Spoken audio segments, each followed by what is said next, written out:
আসসালামু আলাইকুম রহমতুল্লাহ। সুপ্রিয় দর্শক, গতকাল রাতে বিশাল একটা ঘটনা ঘটে গেছে, বিশাল একটা তথ্য ফাঁস হয়ে গেছে। বাংলাদেশে গৃহযুদ্ধের দিকে চলে যাচ্ছে। আপনারা প্রস্তুতি নেন, আপনাদেরও হয়তো যুদ্ধ করা লাগতে পারে। এরকম একটা পরিস্থিতির মধ্যে বাংলাদেশ যাচ্ছে। বাংলাদেশের যিনি সর্বোচ্চ সেনাপ্রধান, তার ভিতরে দেশপ্রেম নেই। তিনি এখন আওয়ামী লীগের দালালি করতেছেন, আওয়ামী লীগকে পুনর্বাসন করাচ্ছেন এবং আওয়ামী লীগকে নির্বাচনে আনার যত কূটকৌশল সব কিছু করতেছে। এরকম অভিযোগ উঠছে সেনাপ্রধানের বিরুদ্ধে। এবং আওয়ামী লীগের যতগুলো বড় বড় এমপি মন্ত্রী যেগুলো পালাতে পারেনি, সবগুলোকে ক্যান্টনমেন্টে সুন্দরভাবে জামাই আদরে তিনি রেখে দিয়েছেন। যেগুলো আপনারা দেখেছেন যে 6 তারিখ, 7 তারিখ, 8 তারিখ পর্যন্ত যেগুলো নেতাকর্মীরা এয়ারপোর্টে যে ধরা খেয়েছে, সবগুলোকে কিন্তু ক্যান্টনমেন্টে এনে রেখে দেওয়া হয়েছে।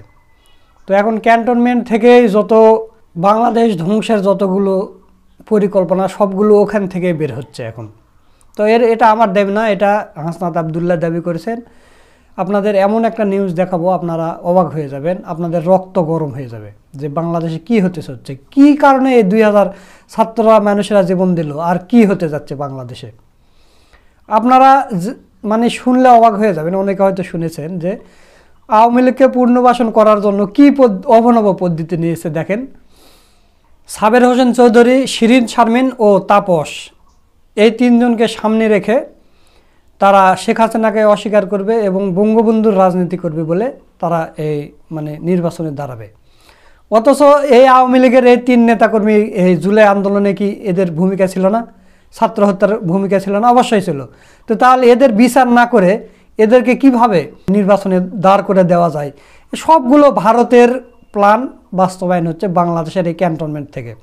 তো দর্শক, এগুলো আমার কথা না, এগুলো হাসনাত আবদুল্লাহ তার একটা ফেসবুক পোস্ট থেকে তিনি জানিয়ে দিয়েছেন। এই পোস্টটা আপনাদের এখন পড়ে শোনাবো, তাহলে আপনারা পুরো বিষয়টা বুঝতে পারবেন। আপনারা এই পাশে লক্ষ্য করেন, আমি স্ক্রিনশট দিয়ে রাখতেছি।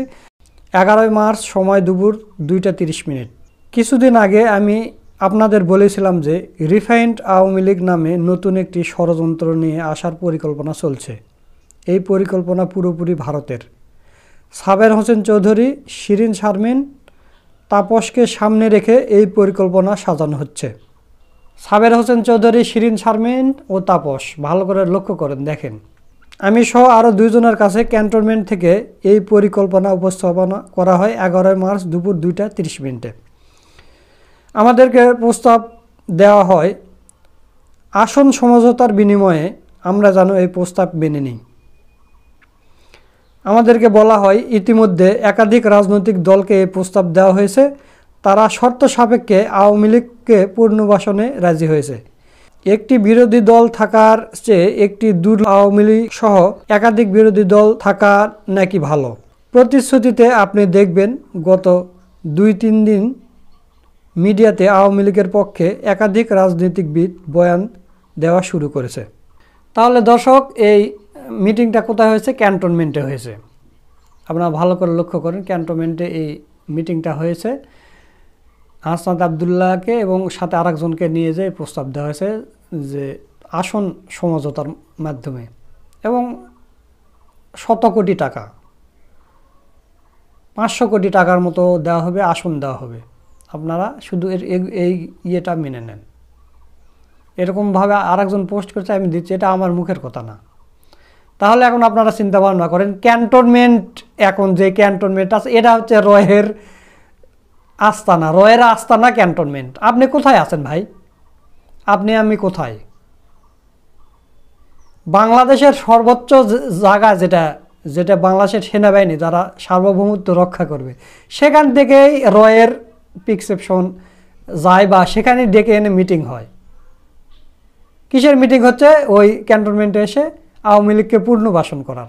তো তাহলে দেশ কোথায় স্বাধীন হয়েছে আমাকে বলেন? কে এই দালালিটা করতেছে? কে এই দালালিটা করে দিচ্ছে, সমঝোতার করে দিচ্ছে? আপনারা এখন বুঝে নেন। এরপর দেখি, আমাদেরকে আরও বলা হয় রিফাইন্ড আওয়ামী লীগ যাদের দিয়ে করা হবে তারা এপ্রিল-মে থেকে শেখ পরিবারের অপরাধ স্বীকার করবে, হাসিনাকে অস্বীকার করবে এবং তারা বঙ্গবন্ধু আওয়ামী লীগ করবে, এমন প্রতিশ্রুতি নিয়ে জনগণের সামনে হাজির হবে। দেখেছেন কত সুন্দর প্ল্যান। তারা হচ্ছে কি এপ্রিল মে থেকে শেখ পরিবারের অপরাধ স্বীকার করবে, হাসিনাকে অস্বীকার করবে এবং বঙ্গবন্ধুর আওয়ামী লীগ শুরু করবে। কি প্ল্যান, দারুণ প্ল্যান। কিন্তু তারপরে বঙ্গবন্ধু আওয়ামী লীগ শুরু করলো, এদেরকে মানুষ ভোট দিয়ে জিতে দেবে, মানে ভোটও আগের মতোই হবে, যেহেতু ভারতের আসছে না, আগের মতোই ভোট হবে, মানে মেরে করে আওয়ামী লীগকে আবার জিতে দেওয়ার একটা চিন্তাভাবনা আছে। আমাদেরকে এই প্রস্তাব দেওয়া হলে আমরা তৎক্ষণিক এর বিরোধিতা করি এবং জানাই যে আওয়ামী লীগের পুনর্বাসনের পরিকল্পনা বাদ দিয়ে আওয়ামী লীগের বিচার নিয়ে কাজ করুন। এর উত্তরে আমাদের বলা হয়, আওয়ামী লীগকে ফিরতে কোনো ধরনের বাধা দিলে দেশে যে সংকট সৃষ্টি হবে তার দায়ভার আপনাকে নিতে হবে এবং Awami League must come back. কারণ হাসনাত আবদুল্লাহদের দায় নিতে হবে। আওয়ামী লীগকে যদি পুনর্বাসন না করা হয় দেশে যে কী সৃষ্টি হবে সেটা দায়ভার হাসনাত আবদুল্লাহদের নিতে হবে। এই কথা কে বলতেছে? ক্যান্টনমেন্ট থেকে বলতেছে, সেনাবাহিনীর প্রধান বলতেছে, ওয়াকারুজ্জামান বলতেছে। তাহলে এখন আপনারা চিন্তা ভাবনা করেন। ওয়াকারুজ্জামান আমরা বলেছিলাম যে তিনি 5 ওয়াক্ত নামাজ করেন, ধার্মিক লোক, খুবই মানে এখন দেখা যাচ্ছে ওখানে রয়ের মানে ঘাঁটি, এখন ক্যান্টনমেন্ট রয়ের ঘাঁটি, যেটা আমাদের সার্বভৌমত্বের জায়গা। আওয়ামী লীগকে ফিরাতে যদি কোনো ধরনের বাধা দিলে দেশে সংকট সৃষ্টি হবে, তার দায়ভার আমাদেরকে নিতে হবে এবং Awami League must come back. Awami League আসবে, কোনো মানে যাই যত করুক। আচ্ছা, আলোচনার এক পর্যায়ে বলি, যেই দল এখনও ক্ষমা চায় নাই, অপরাধ স্বীকার করে নাই, সেই দলকে আপনারা কিভাবে ক্ষমা করে দিবেন? অপক্ষ থেকে রেগে উত্তর আসে, we people know nothing, we lack wisdom and experience, we are in this service for at least 40 years. তোমাদের বয়সের থেকে বেশি, তাছাড়া আওয়ামী লীগ ছাড়া এক্সক্লুসিভ ইলেকশন হবে না। উত্তরে বলি, আওয়ামী লীগের সাথে কোনো এক্সক্লুসিভ হতে পারে না। আওয়ামী লীগকে ফেরাতে হলে আমাদের লাশের উপর দিয়ে ফেরাতে হবে। হাসনাত আবদুল্লাহ এটা বলেছেন। আওয়ামী লীগ ফেরানোর চেষ্টা করা হলে যে সংকট তৈরি হবে তার দায়ভার আপনাদের নিতে হবে। সেটা আবার উল্টা, মানে সেনাপ্রধানকে উল্টো বলেছে হাসনাত আবদুল্লাহ যে আওয়ামী লীগকে ফেরানোর চেষ্টা করলে যে সংকট তৈরি হবে তার দায়ভার আপনার নিতে হবে। পরে মিটিং সমাপ্ত রেখেই চলে আসতে হয়। জুলাই আন্দোলনের সময় আমাদের দিয়ে অনেক কিছু করানোর চেষ্টা করা হয়েছে, কখনো এজেন্সি, কখনো বা ক্যান্টনমেন্ট থেকে নানা ধরনের প্রেসক্রিপশন গ্রহণ করতে চাপ দেওয়া হয়েছে। আমরা ওইসব চাপে নতি স্বীকার না করে আপনাদের কথা জনগণের উপরে আস্থা রেখেছি, আপনাদের সাথে নিয়েই হাসিনার চূড়ান্ত পতন ঘটিয়েছি। আজকেও ক্যান্টনমেন্টের চাপকে অস্বীকার করে আমি আবারও আপনাদের উপরে ভরসা রাখতে চাই। এই পোস্ট দেওয়ার পর আমার কি হবে আমি জানি না, নানামুখী প্রেশারে হয়তো আমাকে হতে পারে, বিপদেও পড়তে হতে পারে, কিন্তু আওয়ামী লীগের নিষিদ্ধের প্রশ্নে কোনো ধরনের আপোষ করার সুযোগ নেই। জুলাইয়ের দিনগুলোতে জনগণের স্রোতে ক্যান্টনমেন্ট আর এজেন্সির সকল প্রেসক্রিপশন আমরা উড়িয়ে দিয়েছিলাম। আজ আবারও যদি আপনাদের সমর্থন পাই, রাজপথে আমাদের পাশে পাই, তবে আবারও এই আওয়ামী লীগ পুনর্বাসনে ভারতের ষড়যন্ত্র আমরা উড়িয়ে দিতে পারবো। আসুন সকলে যদি আমরা আওয়ামী লীগের বিরুদ্ধে ঐক্যবদ্ধ হই, আওয়ামী লীগ রাজনীতি করতে পারলে জুলাই ব্যর্থ হয়ে যাবে। আমাদের শরীরে এক বিন্দু রক্ত থাকা পর্যন্ত আমাদের শহীদদের রক্ত বৃথা যেতে দিব না। 5ই আগস্টের পর বাংলাদেশ আওয়ামী লীগের কামব্যাকের আর কোনো সুযোগ নেই, বরং আওয়ামী লীগকে অবশ্যই নিষিদ্ধ হতে হবে। এটা ছিল হাসনাত আবদুল্লাহর পোস্ট, আপনাদের পড়ে শোনালাম। এখানে একটা জিনিস আমি মানে একটু বিশ্লেষণ করতে চাই। আমি ছোট মানুষ, অত কিছু বুঝি না, তারপরও আপনাদেরকে আর একবার এই জিনিসটা মনে করে দিতে চাই। সেটা হচ্ছে যে 11ই মার্চ দুপুর 2:30 আমাদেরকে প্রস্তাব দেওয়া হয় আসন সমঝোতার বিনিময়ে আমরা যেন এই প্রস্তাব মেনে নিই। এই লাইনটাই গুরুত্বপূর্ণ লাইন, আপনারা একটু খেয়াল করেন। বলা হয় ইতিমধ্যে একাধিক রাজনৈতিক দলকে এই প্রস্তাব দেওয়া হয়েছে, তারা শর্ত সাপেক্ষে আওয়ামী লীগকে পুনর্বাসনে রাজি হয়েছে। আমি আবারও বলছি, বলা হয় ইতিমধ্যে একাধিক রাজনৈতিক দলকে এই প্রস্তাব দেওয়া হয়েছে, তারা শর্ত সাপেক্ষে আওয়ামী লীগকে পুনর্বাসনে রাজি হয়েছে। তাহলে এখন মানে বিভিন্ন রাজনৈতিক দলকে সেখানে নিয়ে যাওয়া হয়েছে, তারা রাজি হয়ে গেছে আওয়ামী লীগকে পুনর্বাসন করতে। তো এখন যারা আওয়ামী লীগের সুরে কথা বলতেছে তারা কিন্তু রাজি হয়ে গেছে। তার মানে কি বুঝতে পারতেছেন? ধরেন আমি আওয়ামী লীগের একটা এমপির কথাই বলতেছি, বা এবার এমপি পদপ্রার্থী, তাকে যদি নিয়ে যায় 100 কোটি টাকা দেওয়া হয়, বেশি না 100 কোটি টাকাই ধরলাম, সে সারা জীবনে 100 কোটি টাকা ইনকাম করতে পারবে না। সে 100 কোটি টাকা পকেটে নেবে এবং আওয়ামী লীগের গুণগান গাইবে, আর চিন্তা ভাবনা করবে এমপিতে আমি জিতলে কি আর না জিতলে কি, আমার যে ইনকাম সেটা আমার পকেটে ঢুকে গেছে, আমার আর কোনো টেনশান নেই, এদিকে দেশের যা হয় হোক, দেশের জন্য কোনো ভাবি নেই, আমার পকেটের টাকা আমি পেয়ে গেছি, 100 কোটি টাকা পেয়েছি, আমি আমার 10 পুরুষ মিলে 14 পুরুষ মিলে আমি খাবো, তাও আমার টাকা ফুরাবে না। তো যাদের ভিতরে দেশপ্রেম নাই তাদেরকে কিন্তু টাকা দিয়ে কিনা যায়। তো অলরেডি এখানে কিন্তু উঠে এসেছে যে ইতিমধ্যে একাধিক রাজনৈতিক দলকে এই প্রস্তাব দেওয়া হয়েছে, তারা শর্ত সাপেক্ষে আওয়ামী লীগকে পুনর্বাসন করতে রাজি হয়েছেন। অলরেডি মানে যতগুলো বাংলাদেশের দল আছে তারা পুরাই সবে, জামাতে ইসলামী তো টাকার কাছে বিক্রি হবে না, জামাতে ইসলামীকে আপনারা কিনতে পারবেন না, আপনারা যত বড় প্রস্তাব দেন। আর জামাতে ইসলামকে ওই ক্যান্টনমেন্টে ডাকবেন এত বড় সাহসও নেই এই সেনাপ্রধানের। তবে আমি গণ অধিকার পরিষদের কয়েকজন নেতাকর্মীদেরকে দেখতে পাচ্ছি, তারা কিন্তু এখন অন্য সুরে কথা বলতেছে, বিএনপির সুরে কথা বলতেছে, আওয়ামী লীগের সুরে কথা বলতেছে। তাহলে বোঝা যাচ্ছে এই মালেরাও কিছু পেয়েছে, হয়তো 100 কোটি না হলেও 50 কোটি হোক বা তারও কম বাড়া কিছু হোক, এরা মাল পেয়েছে। না পেলে তো এইভাবে কথা বলার, হঠাৎ করে মানে 90 ডিগ্রি ঘুরে গিয়ে এখন মানে জামাতের বিরোধিতা করতেছে এবং আওয়ামী লীগের সুরে কথা বলতেছে। আমরা দেখতেছি, আমরা যেহেতু সবসময় অনলাইনে থাকি আমরা দেখতেছি। তো এখন দেশের কি পরিস্থিতি হবে? পিনাকি ইলিয়াস এনারা জেনে দিয়েছেন যে আজকে শুক্রবার, আজকের দিনের মধ্যে নির্ধারিত হবে যে বাংলাদেশে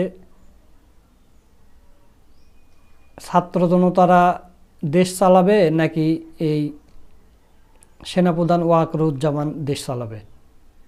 মানে হক আর বাতিলের আজকেই সেই ফয়সালা হবে। এবং আরও অনেকে, সিদ্দিকুর রহমান খান তিনি একটা হাসনাত আবদুল্লাহকে নিয়ে পোস্ট করেছেন, তিনি লিখেছেন যে এই গেমে হাসনাত ভাই হেরা যাবেন আমি জানি। কাল থেকেই হাওয়া থেকে আসমান থেকে দুর্নীতির বা নারী কেলেঙ্কারির নিউজ আসতে থাকবে, ফরম্যাট এক থাকবে, নিউজ এক থাকবে, খালি মিডিয়া আলাদা। বাট ফ্যাক্ট কি জানেন? যে মিটিং থেকে উঠে আসছে ওইটা অ্যাকসেপ্ট করলেই 5,000 কোটি ফান্ড পাইয়া যাইত, বোকা মানুষ। টাকাও ছাইরা আসছে, এখন আবার ওই দুর্নীতির নিউজের ফাঁবে। বাংলাদেশে এমনও হয় সাধারণত আজ পর্যন্ত ওই প্রেসক্রিপশনের বাইরে গিয়ে কেউ রাজনীতি করতে পারে নাই। হাসনাত পারলে ভালো, না পারলে ছেলেমেয়েদের আজকের এই গল্পটা শোনাবো আমাদের এক জার্সি পরা ক্যাপ্টেন ছিল। হ্যাঁ, কাপ্তাই তো।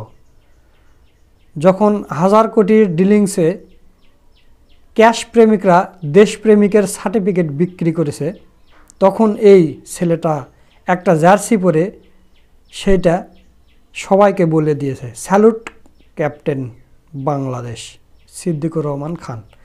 এই জিনিসটা কিন্তু আমার কাছে খুবই ভালো লেগেছে। দেখেন, যখন 1000 কোটি টাকার ডিলিংসে ক্যাশ প্রেমিকরা দেশপ্রেমিকের সার্টিফিকেট বিক্রি করেছে, তখন এই ছেলেটা একটা জার্সি পরে সেটা সবাইকে বলে দিয়েছে। মানে ক্যান্টনমেন্টের যেই বৈঠকটা হয়েছে, এটা তো এ পর্যন্ত কোনো রাজনৈতিক ব্যক্তি বাইরে এসে মিডিয়াতে বলতে পারেনি, বা এই সাহস কারো ছিল না। তবে হাসনাত আবদুল্লাহ এসে বলেছে 10 দিন পর, কিন্তু যেদিন তাদের মিটিং হয়েছে সেই দিন কিন্তু তিনি একটা ইশারা ইঙ্গিত দিয়ে একটা পোস্ট করেছিলেন, যেটা এই পোস্টের শুরুতে আপনারা দেখলেন। এই পোস্টের শুরুতে হাসনাত আব্দুল্লাহ কি লিখেছেন যে কিছুদিন আগে আমি আপনাদের বলেছিলাম যে রিফাইন্ড আওয়ামী লীগ নামে নতুন ষড়যন্ত্র নিয়ে আসার পরিকল্পনা চলছে। মানে এটা ইশারা ইঙ্গিতে কিন্তু হাসনাত আব্দুল্লাহ এই পোস্টটা করেছিলেন। তো সেটা 10 দিন পরে তিনি পোস্ট করছেন, জীবনের কোনো তোয়াক্কা করেনি। তার মানে সেনাপ্রধান ওয়াকারুজ্জামানের বিরুদ্ধে পোস্ট করা মানে কি জানেন কত বড় কলিজা হলে এই পোস্ট দিতে পারে। এখন কিন্তু আমরা সারা বাংলাদেশের জনগণ জেনে গেছি যে সেনাপ্রধান ওয়াকারুজ্জামানের ভিতর থেকে এগুলো হচ্ছে, আওয়ামী লীগকে পুনর্বাসন করা হচ্ছে। কারণ সেনাপ্রধান হচ্ছে হাসিনার বোন জামাই, নিজের আত্মীয় লোক। আর টাকা পয়সার তো হাসিনা আওয়ামী লীগ গত 15 বছর যত টাকা মেরেছে এগুলো টাকা তো মনে করেন যে শেষ হবে না এদের। এরা যদি কোনো রকমে কোনো নেতাকর্মী পুনর্বাসন এদের দেওয়া হয়, হাসিনা যত টাকা মেরে নিয়ে গেছে দরকার হলে একটা মানুষকে 50,000 টাকা 10,000 টাকা করে দিয়ে এরা ভোট কিনে এরাই আবার নির্বাচনে জয়ী হয়ে যাবে। তো আমাদের দেশে হচ্ছেটা কি, আমি আর এই বিষয় নিয়ে কথা বলতে চাচ্ছি না। এটা আমার উপর কোনো যেন দায় না আসে সেটা আমি বলতেছি। এটা হাসনাত আব্দুল্লাহর পোস্ট আমি পড়লাম, আর আমি ছোট মানুষ হিসাবে যেটা বিশ্লেষণ করার সামান্য একটু অংশ করলাম। তো প্রিয় দর্শক, জামাত ইসলামী কখনোই আওয়ামী লীগকে পুনর্বাসনের আনার চিন্তা ভাবনা করেনি, করবেও না। বাংলাদেশ ইসলামী ছাত্র শিবির এবং জামাত ইসলামী যে তীক্ষ্ণ ব্রেন নিয়ে চলে, এরকম ওয়াকারুজ্জামানদেরকেও খেয়ে দিতে পারে জামাত শিবিরেরা। ইনশাল্লাহ আপনারা দেখবেন সামনেতে ভালো কিছু আসবে এবং এটা আন্দোলন হবে। এই আন্দোলনে সেনাপ্রধানকে পদত্যাগ করতে হবে, সেনাপ্রধানকে দেশদ্রোহীর মামলায় গ্রেপ্তার করে তাকে জেলে নিতে হবে এবং আওয়ামী লীগকে নিষিদ্ধ করতে হবে, চুপ্পুকে সরাতে হবে এখন এই মুহূর্তেই। তাহলে দেশের শান্তি ফিরে আসবে। জুলাই আগস্টের তাহলে আমরা স্বাধীন মনে করতে পারবো। তাছাড়া এই জুলাই আগস্টে শুধু প্রাণী গেল, কোনো স্বাধীনতা আসলো না। কারণ এই কয়টা মাল যদি ওখানে বসে থাকে, চুপ্পু, তারপরে সেনাপ্রধান, আর এই অন্তর্বর্তী সরকারের ভিতর দুই একটা আছে, ওগুলো থাক, সমস্যা নেই। কিন্তু এই দুটাতে এখন হটাতে হবে, যেটা জায়েজ হয়ে গেছে, ফরজ হয়ে গেছে, ফরজে কিফায়া এই মুহূর্তেই করতে হবে। তো এই কথা বলে আজকের ভিডিও এখানে শেষ করছি। ভিডিওটা যদি ভালো লাগে অবশ্যই শেয়ার করবেন, লাইক করবেন। নিত্য নতুন এরকম আপডেট ভিডিও পেতে আমাদের চ্যানেলটা সাবস্ক্রাইব করে রাখবেন। সকলকে ধন্যবাদ। আসসালামু আলাইকুম ওয়া রাহমাতুল্লাহ।